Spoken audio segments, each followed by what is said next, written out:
Thanks to Logitech G and the G432 7.1 surround sound gaming headset for sponsoring this video. To check out the tech behind the G432, click the link in the description. There are hundreds of games that promise complete player agency. Be whoever you want to be, do whatever you want to do. The RPG genre is perhaps the most notorious for these often empty promises.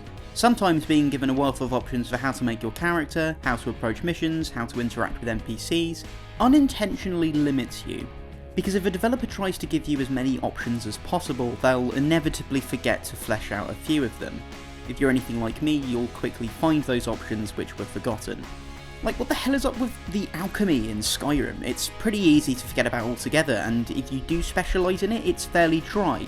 There are talking dragons and steampunk dwarves. Why can't I brew a potion that can make me jump really high up, or a poison that transforms people's bones into gelatin? Enter Streets of Rogue, which eliminates this problem like a debt-collecting ninja assassin. It's a roguelike from developer Matt Dabrowski, set in a dystopian world made up of Dread-style megacity blocks. You're a member of the Resistance, who did so amazingly well in the conscription test that the initial Resistance leader just explodes.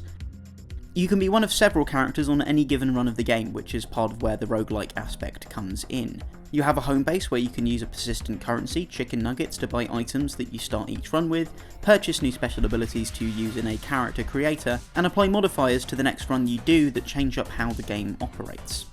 It's got a couple of defined rules. You have to complete missions given to you by the Resistance before you can advance to the next floor up, and if you die in your attempts to accomplish those missions, or just because you were dotting about, then you have to start the whole run over again.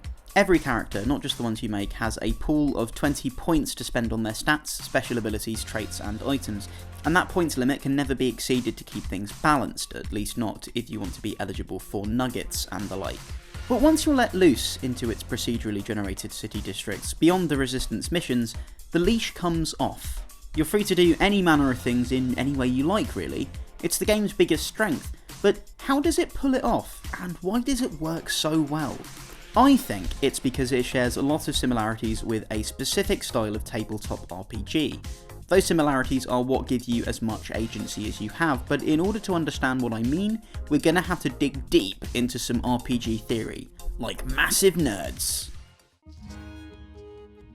You run into issues with player agency in a lot of tabletop RPGs like Dungeons & Dragons. Rulebooks for some games can be almost as thick as an especially rotund tangerine, filled from cover to cover with a rule for every scenario, an ability for every character archetype, and an item for every situation. That can end up limiting your creativity though, and you'll always encounter people who use those rules to power game, finally tuning the perfect character who does the best things in the most efficient way possible. The rules, despite their abundance, create tight pathways defined as the best and therefore only sensible way of playing. Some of the best tabletop RPGs, however, are what's called rules light. There are rules, yeah, but only the bare minimum you need to get the thing running. These games can tell you your core stats, some open-ended abilities, and some items that you have, but pretty much everything else is left entirely up to you. It's all driven by roleplay, what you as a player want to do. Instead of saying, I want to use my rage ability to double my damage and attack the boss, I roll 10 6-sided dice, I do this much, rules light games encourage you to describe how you attack the boss. How do you swing your weapon? Do you target any body part in particular? What expression do you pull when your blade meets their flesh? What guttural noise do you make? Or perhaps you don't attack the bad guy. Maybe you decide you met his grandmother at a quilting circle a few years back, telling me as her nose, and appeal to a sense of compassion to end things without bloodshed, just lots of tears and hugging instead. Now that's roleplay. Streets of Rogue embodies this open-endedness a lot throughout its runs. It is of course a lot more limited than a tabletop RPG. In those, your imagination is literally the only obstacle, and this is a video game that has to be programmed in a certain way. But it somehow manages to ignore that limitation in such a way that it feels like a rules-light video game. To explain what I mean by this, let me tell you a little bit about what myself and RPS Treehouse's Nate Crowley, Brendan Caldwell and Sin Vega got up to in a session that we had.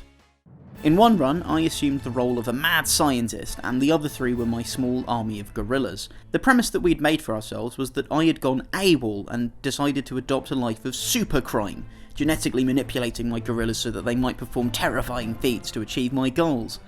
The scientist class is given a water pistol.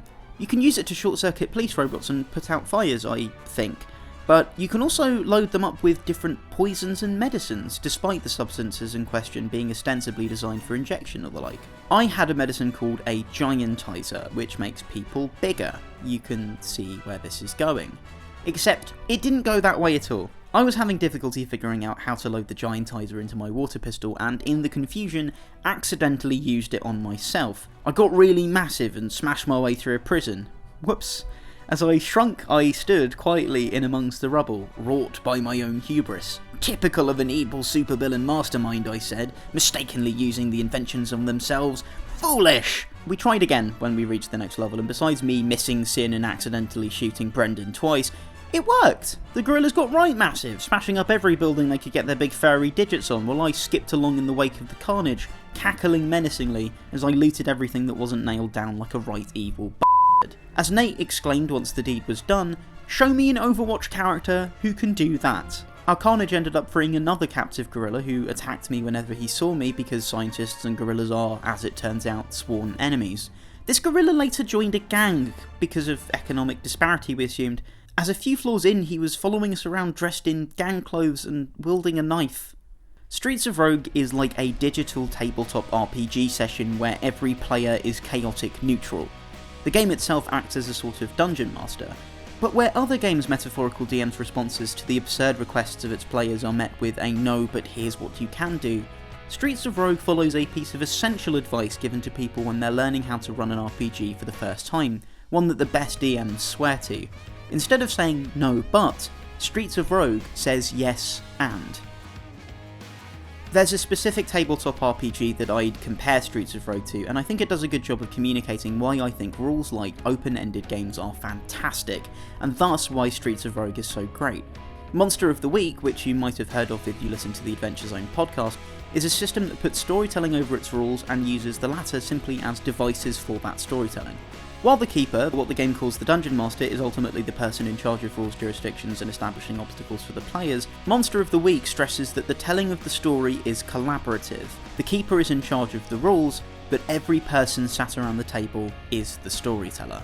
Streets of Rogue feels very much the same way.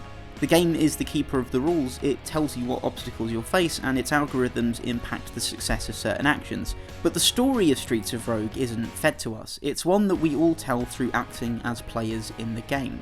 Matt Dabrowski gave us the lore, the backdrop, and the lines of code behind the scenes which set things in motion. But both the game and the people playing the game are the ones who decide the story being told within that world. To give an example of a moment in the game where this happened, in another run I had with the RPS Street Roguing crew, we all played as Shapeshifters. Shapeshifters are tiny, fleshy baby things with bare bums and horrifying, piercing red eyes. They're pretty weak as is, but their special ability allows them to sneak up behind any NPC in the game, bar other shapeshifters, and possess them, giving you access to the attributes and special abilities of whatever class they are. Something else that only shapeshifters can do is jump into toilets, flush themselves down the things, and emerge in the bowl of another random toilet on the map. Sin told me this was doable, and I immediately gave it a go, emerging from a bog in use by a slum dweller. I possessed the poor guy, and the whole scene played out exactly like that horrible bit out of Ghoulies 2, but with possession instead of violent bum destruction.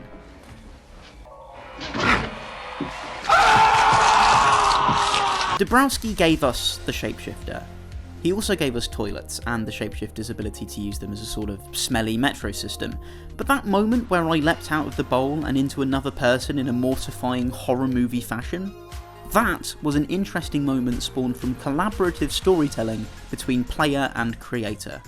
Dungeons & Dragons doesn't have a toilet hopping possession rule stored within the pages of its many books, and there isn't an augmentation in Deus Ex Human Revolution that can let me do it either. It happened here because there weren't any rules that told me I couldn't. Streets of Rogue is a game where I've never quite felt freer to explore unusual and entertaining concepts, and more able to use a game to tell compelling stories with my friends. It's for this reason that Streets of Rogue is a game that I just can't stop playing. Thanks again to Logitech G for sponsoring this video, featuring 50mm audio drivers, a 6mm mic and DTS Headphone X 2.0 surround sound technology under the hood. The G432 headset immerses you in the action and ensures you'll always be heard for a complete gaming experience. Find out how to order yours by following the link in the description. If you can't stop playing Streets of Rogue, let us know in the comments. If you wanted to know why we love Streets of Rogue so damn much and found this video helpful in explaining that, why not give it a like? Can't Stop Playing is a new recurring feature across both this channel and the RPS site, where each month we talk a bunch about a game we've all fallen in love with. So if you want to see more videos like this about other games we enjoy, subscribe to Rock Paper Shotgun and click the little bell so you'll be alerted when the next one goes live. Thanks for watching and hopefully see you again soon.